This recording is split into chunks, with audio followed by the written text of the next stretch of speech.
નમસ્કાર મિત્રો, પાયાના ગણિત પેજમાં આપનું સ્વાગત છે। આજે આપણે પાયાના ગણિતમાં જૂથનો ગુણધર્મ વિશે માહિતી મેળવવા જઈ રહ્યા છીએ। તો જૂથનો ગુણધર્મ છે એ સરવાળા માટે અને ગુણાકાર માટે લાગુ પડે છે। આ જૂથનો ગુણધર્મ ભાગાકાર કે બાદબાકીમાં લાગુ પડતો નથી। તો સરવાળા અને ગુણાકાર માટે કેવી રીતે લાગુ પડે છે તે જોઈએ આપણે। કે આપણે કોઈ એક સંખ્યા લઈએ કે ભાઈ 2 + 5 + 3। આ એક નાનકડું ઉદાહરણ છે। એમાં જોઈએ આપણે કે પહેલા બે સંખ્યાનું આપણે જૂથ પાડીએ છીએ। હવે જૂથ પાડી અને એનો જવાબ જોઈએ આપણે। તો કે ભાઈ 2 અને 5 કેટલા થાય? 7।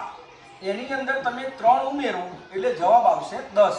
હવે આ જ રકમમાં આપણે બીજું જૂથ પાડી જોઈએ કે 2 + કૌંસમાં 5 + 3।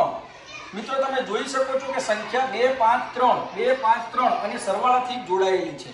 તો હવે આપણે એનો જવાબ જોઈએ તો 2 ના 2 વત્તાના વત્તા 5 અને 3 થઈ ગયા 8 અને 2 અને 8 પણ થાય 10।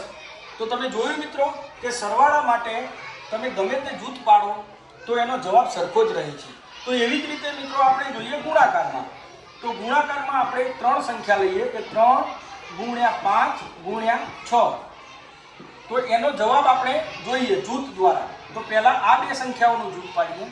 તો અહીંયા જુઓ તમે તો 3 × 5 × 6 બરાબર જવાબ આવ્યો 90। હવે આપણે આ જ સંખ્યાનું બીજું જૂથ પાડીએ કે 3 × 5 × 6। અહીંયા 3 અને 5 નું જૂથ હતું, અહીંયા 5 અને 6 નું જૂથ છે।